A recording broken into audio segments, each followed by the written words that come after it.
الفترة الأخيرة أحس إن مشاعري يعني زادت صوبك، وأنا حبيت أصارحك إني أبي أتقدم لك وأخطبك من أهلك. أما حسن، أنت تعرف اللي نحن أصحاب يعني، وأنا عمري ما خممت فيك كان كأصحاب. نحسبك كيما أخويا مش أكثر.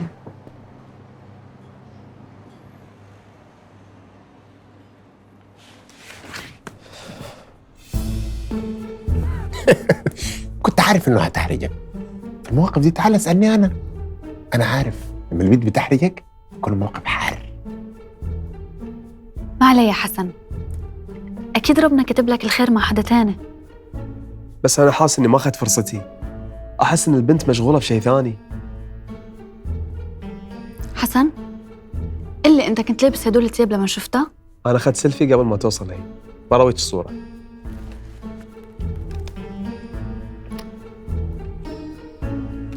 هذه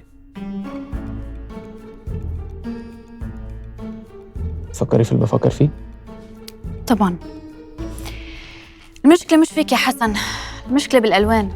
أنت لابس قميص بيج على خلفية بني، يعني لو بدك تطفشها ما بتعمل هيك. بس إيش دخل الثياب في الموضوع؟ أيوة، شنو تدخل الهدوم في الموضوع؟ ما تقلقش يا حسن، هنحل المشكلة ونخليها تحبك. حنعيد تلوينك من أول وجديد. تخافش، كله تحت السيطرة. في فيلم الرسوم المتحركة Inside Out نرى الشخصية التي تمثل الغضب باللون الأحمر. هل فكرت مرة لماذا باللون الأحمر؟ هل يمكنك أن تتخيل الغضب بلون آخر غير الأحمر؟ You want a piece of this pop? Come and get it! I'm sadness. الشخصية التي تمثل الحزن تم التعبير عنها باللون الأزرق. الشخصية التي تمثل الاشمئزاز تم التعبير عنها باللون الأخضر. والشخصية التي تمثل الخوف تم التعبير عنها باللون البنفسجي. هل فكرت يوماً لماذا هذه الألوان تحديداً؟ اختيار الألوان في الفيلم ليس عبثياً. الألوان كالحوار والموسيقى والديكور يمكنها أن تخبرنا الكثير عن أبطال الفيلم، عن أحلامهم ورغباتهم ومخاوفهم. فالألوان تؤثر نفسياً على المشاهد دون أن يدري. أنا ريتا خان وهذا برنامج عن السينما. سنتحدث في هذه الحلقة عن دلالات الألوان في السينما.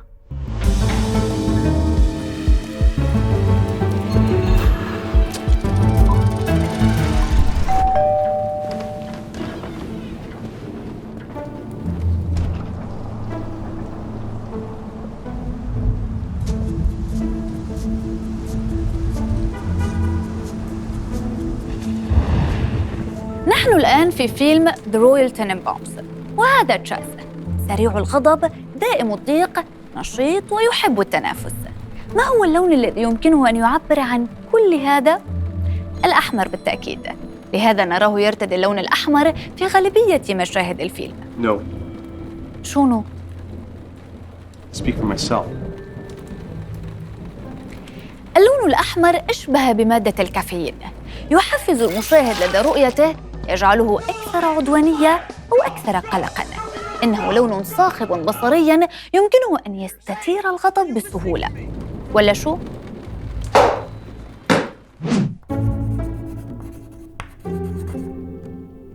لكن ماذا لو غيرنا في درجة اللون الأحمر؟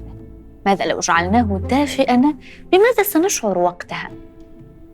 في فيلم هير البطل ثيودور يسيطر عليه إحساس شديد بالوحدة، يبحث عن الحب فلا يجده. يرتدي دائماً الأحمر الدافئ كتعبير عن رغبته المستمرة بالحصول على الحب.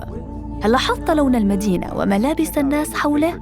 ألوان باردة وباهتة تدفعنا للإحساس أكثر بانفصال البطل عن عالمه وبمدى وحدته الشديدة التي يعاني منها بعد انفصاله عن زوجته.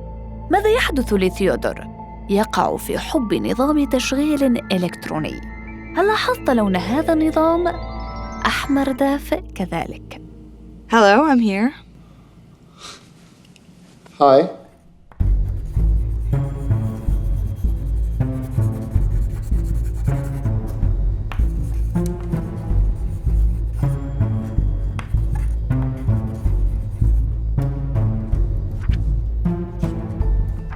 هيدا هو الهدف. حلو. عايزينك بقى تطلب تخرج معاها تاني الجمعة الجاية وسيب الباقي علينا.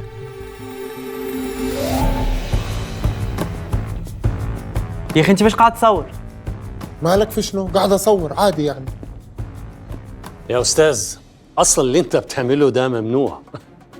ايه اللي منعه؟ عادي يعني، انا برشحكم لكم واحد من اصحابي وممكن يجي يكون في شغل.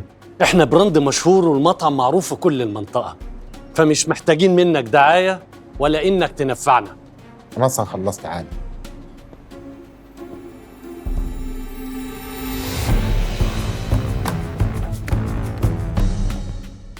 حسن، لازم تحجز الترابيزة دي، الترابيزة رقم 4. دي أكتر ترابيزة نقدر نعدل عليها الإضاءة ونغير ألوان الإكسسوارات والخلفية. أنا اتصلت عليهم وقالوا لي محجوزة. ما بينفع، لازم نشوف حل. اعذرني يا فندم، ترابيزة 4 محجوزة. شكرا ليك يا فندم. الكل بحب هاي الطاولة، ما بعرف ليش. ومين اللي حاجزها؟ هشام الجويلي، مدير بنك الاستثمار، ما انت عارفه. طب يلا. يلا.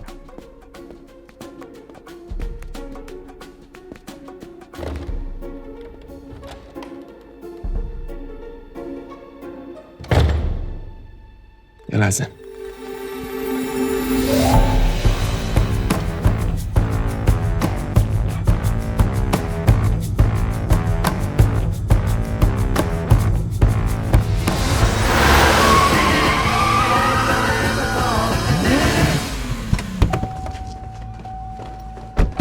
أحياناً يتم استخدام الألوان للتعبير عن التطور الذي يحدث على الشخصية.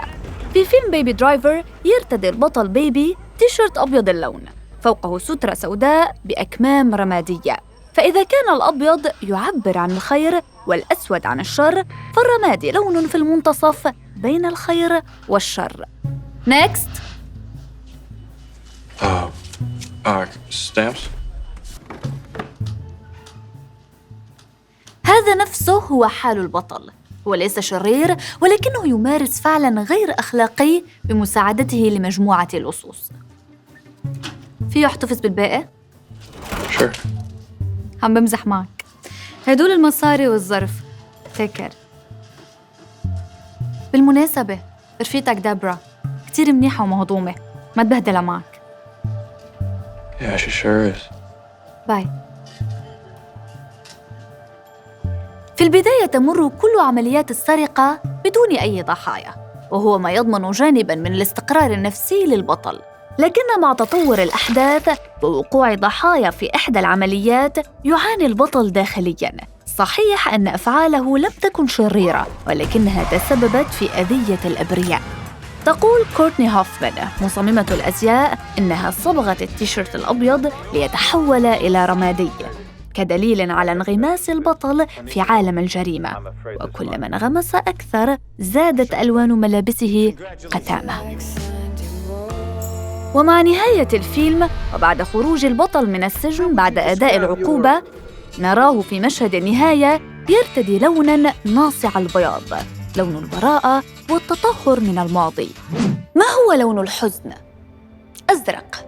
ما هو لون البرد؟ أزرق. نعم، السجن هو أكثر الأماكن برودة وكآبة. الأزرق الباهت والرمادي يستخدمان للتعبير عن الحياة داخل السجن، ألوان تنقل الإحساس بالرتابة والكآبة، وهذا ما نراه بوضوح في فيلم The Shawshank Redemption. في المشاهد الأولى للفيلم تصل عربة نقل المساجين إلى سجن شاوشانك. في العربة مجموعة من السجناء الجدد، من بينهم بطل الفيلم أندي، رجل مدان ظلماً بجريمة قتل. هل شاهدت عربة نقل مساجين بيضاء اللون من قبل؟ الأبيض هو لون البراءة. سيارة بيضاء تدخل عالم السجن الغارق بألوان الأزرق والرمادي، كأن اختيار لون العربة إشارة لنا منذ البداية أن هذا الرجل في المكان الخاطئ. بعدها مباشرة نغرق في عالم من الأزرق والرمادي.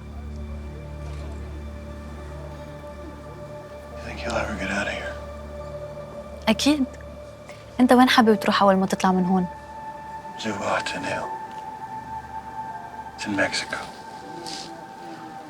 little place on the Pacific Ocean. You know what the Mexicans say about the Pacific? لا. They say it has no memory. That's where I want to live the rest of my life. A warm place with no memory. يقول روجر ديكنز مدير تصوير الفيلم: كنت أشعر أن باليت الألوان الزرقاء والرمادية هي الأنسب لمزاج الفيلم وعالمه. أردت للمشاهدين أن يشعروا بما شعر به أندي ورفاقه. في بعض المشاهد القليلة التي يحقق فيها أندي ورفاقه انتصاراً صغيراً، نجد اللون الأزرق وقد اختفى، وكأنها لحظة استثنائية تختلف تماماً عن غيرها من أيام السجن المعتادة. مثلاً في المشهد الذي أقنع فيه أندي الضابط بشراء مشروب لزملائه مقابل إعداده لحساباته وضرائبه، نلاحظ غياب اللون الأزرق الكئيب لصالح ألوان دافئة تميل للبرتقالي. نفس الأمر يتكرر في المشهد الذي يقوم فيه بتشغيل موسيقى أوبرالية عذبة في مكبرات الصوت ليستمع إليها كل السجناء مفتونين، بينما تطفو الكاميرا بحرية فوقهم. يغمرهم ضوء الشمس بلون دافئ، يختفي اللون الأزرق بالكامل، ونشعر وكأن السجناء قد أصبحوا أحرار. اختيار اللون هنا هو الذي أعطى هذا التأثير. خارج السجن ستكون الألوان مختلفة تعبيراً عن الحرية والرغبة في الحياة. نرى ريد على الطريق يستقل سيارة حمراء، الكادر مغمور بضوء الشمس، وهناك نباتات خضراء على جانبي الطريق. مجرد رؤية المشهد بهذه الألوان يعطيك إحساساً بالأمل والحماس. تخيل لو كانت الألوان باهتة، هل ستشعر بنفس الإحساس؟ في مشهد النهاية نرى شاطئاً وسماء وبحر. درجة الأزرق هنا مختلفة عن السجن، إنه أزرق فيروزي دافئ ويبعث على الراحة. هذه ألوان الحرية.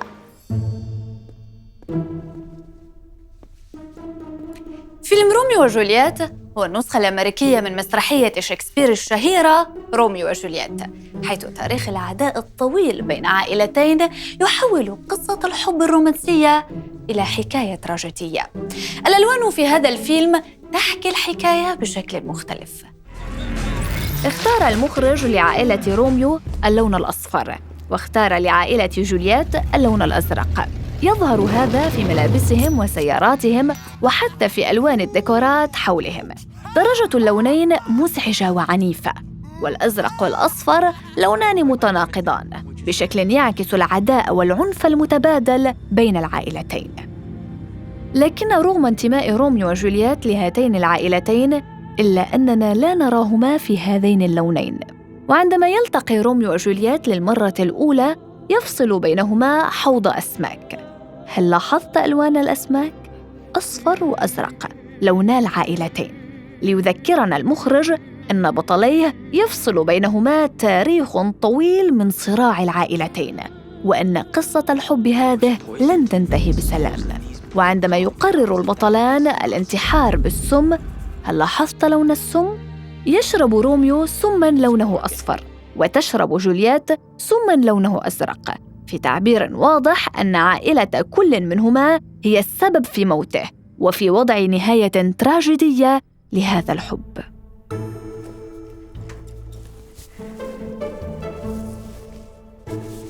كده تمام. حسن، رسمياً كده أقدر أقول لك مبروك. نحن محتاجين تحس إنك جريء ومغامر، وهذا الشيء بيبين بالألوان الجريئة اللي فيها ثقة وبتعطي إحساس بالحرية. بس كمان محتاجين تحس بالأمان، وهذا الشيء بيبين بالألوان الدافئة. لازم تبين قدامها إنك عميق بس بنفس الوقت بسيط. فهم علي؟ بصراحة ما فهمت ولا شيء، بس أنا كلي ثقة فيكم إن شاء الله إنكم ما تخيبون الظن. ألو؟ من فضلك أنا كنت حاجز ترابيزة رقم 4 باسم هشام الجويلي. هشام الجويلي؟ أيوة. اتفضل يا فندم. لو سمحت كنت عايز ألغي الحجز ده. تلغيه؟ بالظبط. حاضر يا فندم. هبقى أكلمكم بعدين عشان نعمل حجز جديد إن شاء الله. إن شاء الله. شكرا لاتصالك. شكرا، مع السلامة. الله يسلمك. كده الترابيزة بقت جاهزة، اتصل بالمطعم واحجزها. حلو جدا. واحنا كده كده حاجزين 3 ترابيزات تانيين، واحده لريتا، واحده لعبود، واحده لي. يعني هنكون مسيطرين على الوضع تماما، ما تخاف. لكن فاضله حاجه واحده بس، نتصل بهشام الجويلي ذاته ونقول له انه في عصابه الليله بالليل يمشوا يسرقوا البنك، فيا اما تقعد في البيت يا اما تمشي تلحق البنك. اهم حاجه انه ما يمشي المطعم نهائي. هناك أفلام يسيطر على معظم مشاهدها لون واحد، وذلك لأغراض فنية ترتبط بالحكاية وبالتأثير النفسي الذي يرغب صناع الفيلم بتركه عند المشاهدين. هلأ أنا محاطة باللون الأصفر. تعرفوا بأي فيلم أنا؟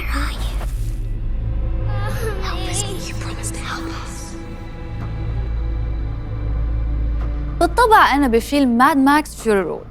هون كل شيء بالأصفر. ليش بتعتقدوا المخرج اختار هيدا اللون؟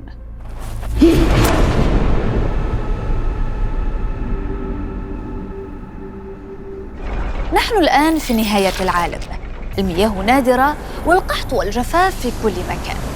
أي لون يمكن أن يعبر عن كل هذا سوى الأصفر؟ الأصفر لون الصحراء، لون الجفاف. هذه الدرجة من الأصفر تجعلك تشعر وبشكل لا إرادي بالعطش. هكذا يؤثر اللون نفسياً على المشاهدين ويجعلهم يندمجون فيه أكثر. عبود، كيف الكدر كده معاك؟ تمام؟ لحد دلوقتي تمام. اللبس والخلفيه والاكسسوار قدامه، بس عايزين ناخد بالنا. اي غلطه ممكن تبوظ الشغل. ريتا، حفظتي حسن هيطلب اكل ايه؟ ايه، حفظتوا كل اشياء بالوانه. هايل. عزام هنأجل موضوع الإضاءة لحد قبل ما تيجي. عسلامة، مرحبا بيك. قل لي مسيو، شنو تحب تاكل؟ اطلب لي اي شيء لونه برتقالي. ما فهمتش، يعني نجيب لك برتقانة؟ برتقانة. جيب له شريمب، درجة لون الشريمب كتير منيحة. سامحني، أما أنت تحب تطلب له ماكلته؟ انا احب الشرم هيلثي. ليش ما نسمع كلام الناس؟ انا احب اسمع آراء الناس. وحط لي معاه الشرم معكرونه وايت صوص. ريد صوص. ايه، ريد صوص. انا احب الريد صوص، ما في مشكله. باهي، حاضر.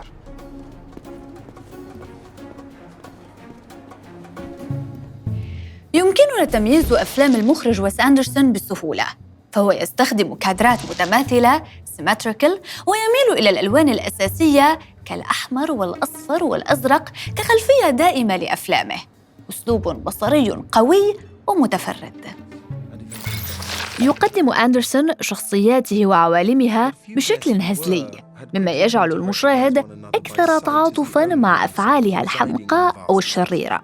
شخصياته عادة ما تعاني من صدمات نفسية في طفولتها، وغالباً ما يتم سردها من وجهة نظر الأطفال، ولهذا فإن أسلوبه البصري المميز هو أقرب إلى لوحات قصص الأطفال.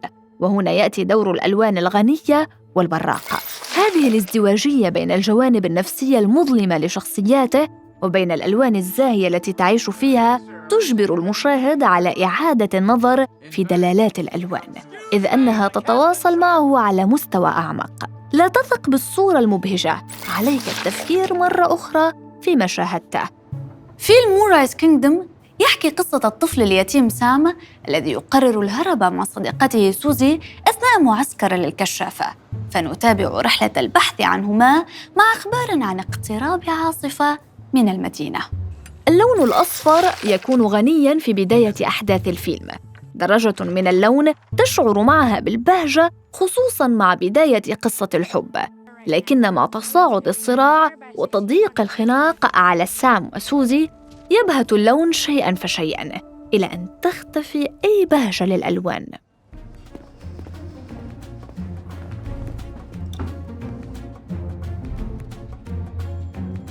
بقول لك يا عزام، في ناس جم ورا حسن ألوان لبسهم بوظت الدنيا.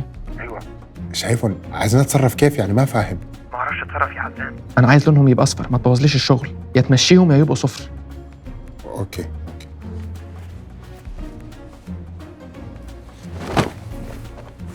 انت بتعمل ايه يا جدع انت؟ معلش انا اسف، غصب عني والله، لكن بصراحه انا كنت قاعد وما قدرت افوت الفرصه دي. الجاكيت حياكل منك حته، ده هديه مني والله ما يرجع. فعلا؟ ايوه، انا هغشك يعني. متشكر جدا. مش لا لا لا لا، شكرا. شنو؟ الشرط الوحيد انك لازم تقيسه حالا. خلاص يا سامي البسه.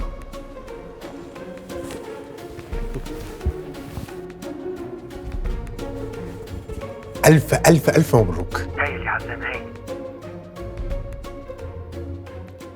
في فيلم لا لا لاند نشاهد استخداماً مماثلاً للألوان. الفيلم يحكي قصة حب بين ميا وسيباستيان في مدينة السينما لوس أنجلوس. عندما كانت قصة الحب في بدايتها سعيدة، نرى الكثير من الألوان المبهجة، ألوان حمراء وصفراء وخضراء مشبعة وبراقة. وعندما تشرف قصة الحب على نهايتها تختفي البهجة تماماً ويعم الحزن. هل يمكنك أن تلاحظ الألوان؟ ألوان داكنة وباهتة، ألوان تترجم في صمت البطلين مشاعرهما الحزينة، فتزيد من الإحساس الكئيب لدينا كمشاهدين، فيزداد تأثرنا بها.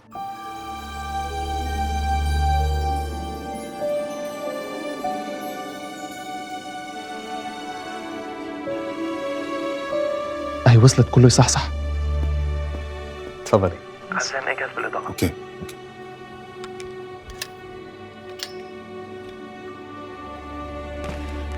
شنو أحوالك حسن؟ شنو هاللبسة المزيانة محلاك اليوم؟ يسلموا، كلش ذوق. وانت بعد ما شاء الله لابسه احمر. ما عندي راح الاحمر عاد التمرد ولا الغضب ولا شنو تقصدين فيه؟ حسن أنت بتقول إيه؟ انت بتكسر كل اللي بنيناه. اسحب الأزرق شوية يا عزام. كده؟ ايوه. زود الأحمر سنة. يا أخي شنو اللي قاعد يصير؟ لا ما عليك، هذه الا الالوان، هي تتغير. انت بس اللون اللي عجبك خبريني وانا اثبت عليه.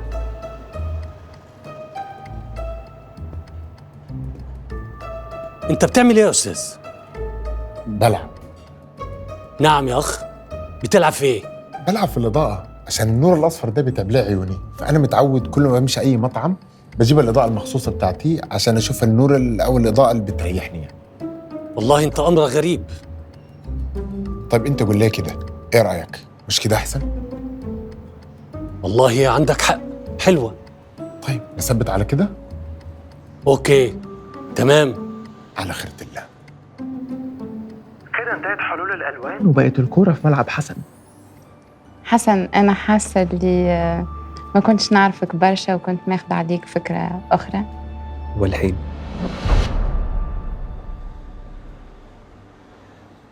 موافقة.